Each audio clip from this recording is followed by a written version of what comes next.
Hi everybody, welcome to the Spectator Sportscast. Schultz here with Nick Scott and Myles Simmons filling in for Brian Barbour today. Guys, how are we doing?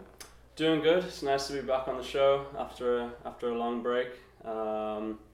Hopefully the fans haven't missed us, the viewers haven't missed us too much. We're back. We're ready to go for another semester. And hopefully Brian will make it back on next week. But in the meantime, we got Myles here with us today. Myles, how are you doing? I'm doing well. It's nice to be in front of the camera for once. I'm usually just in the room, so this is a different view for me. We'll see how it goes. How was Seatown over break? Seatown was great.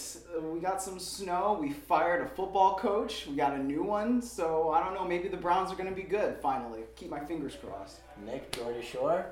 I was on the Geordie Shore. Always a lot of fun.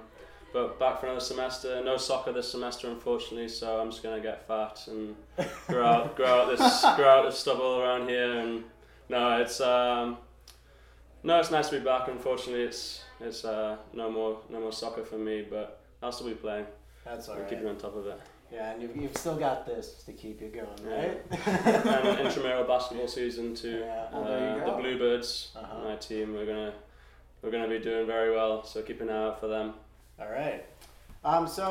Men's basketball and women's basketball both played Cornell this weekend. Both games were very exciting, but unfortunately, Columbia was not able to get the W in either of those games. The women went first, lost 71-64 in double overtime, I believe. Mm-hmm. That was a very exciting game. I think, was it at the end of the first overtime, they missed a shot that could have won the game.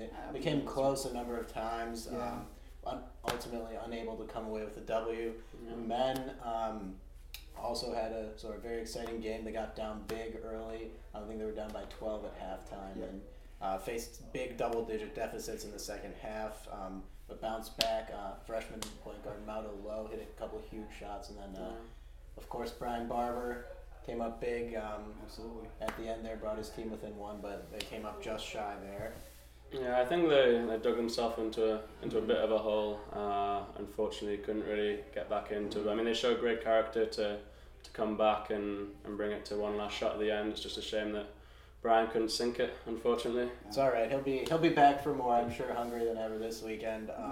And of course, also it's worth mentioning that the crowd I think was very good.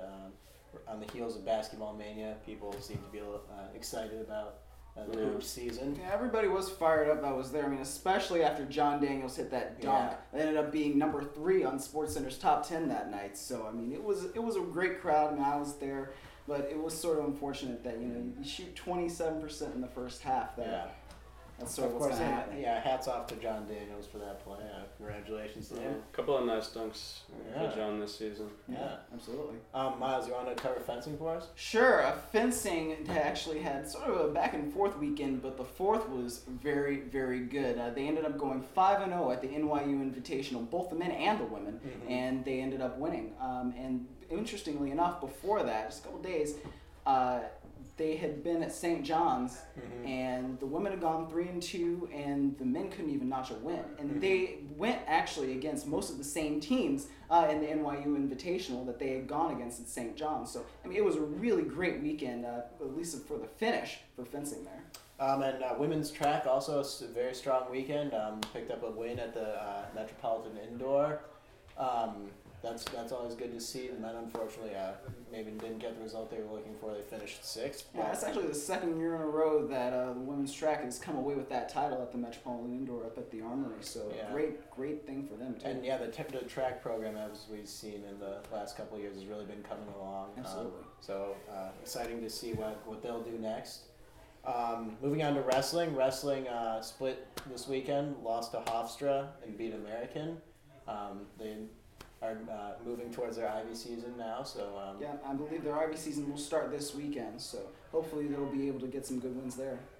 And then men's swimming and women's swimming both had fairly strong showings. Yeah, the men's swimming beat Brown, actually breaking 2 pool records in the process, which was a good result for them. And the women's season as well did one better, beat three pool records. Katie Maddy breaking 2 of them, I think, actually. One was an individual record, and the second one was a medley. That was against Brown as well. I think it was good atmosphere in there. I think it was the homecoming weekend for them. Nice atmosphere, and good to have the fans and parents getting getting behind the guys and the girls there. Always good to see records fall. That's what we're about. Absolutely. Men's tennis also kind of had that up and down weekend that a Yeah. lot of the teams seem to be having. They beat Louisville, who are actually ranked ahead of them, 4-1, I think. So that was exciting to see. Unfortunately, couldn't pick up the victory against Ole Miss, but they're also, I guess, the Ivy League season is starting to come loom up. So they'll be looking forward to that. They came close to an Ivy title last year, so keep your eyes on men's tennis.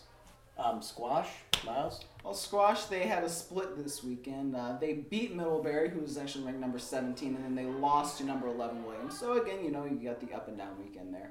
And then women's squash lost to Middlebury and Williams. So maybe not the result that they were wanting, of course, but they still are an up and coming program.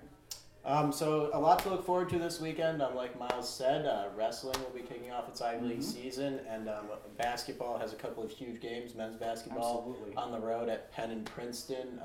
Sure, we'll all be keeping a close eye on that. Yeah, it'll be interesting to see if they can recover from kind of a couple of heartbreaking losses, and finish the next weekend with some good results. Of course, last year at Penn, some heartbreaking loss there, and Princeton, one of the tougher teams in the conference as well.